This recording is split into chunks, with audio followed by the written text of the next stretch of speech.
Welcome to a Foxy Tech Tips tutorial on changing your COD Mobile avatar frame. If you find this tutorial helpful, please consider subscribing to my channel and liking the video. From the main dashboard of COD Mobile, tap your name from the top left of the screen.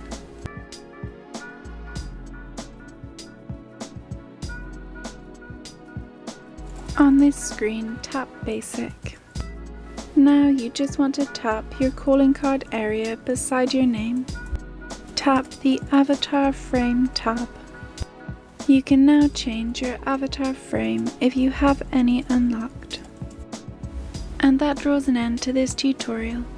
Please like the video if you found it helpful, and subscribe to Foxy Tech Tips for more COD Mobile tips and tricks.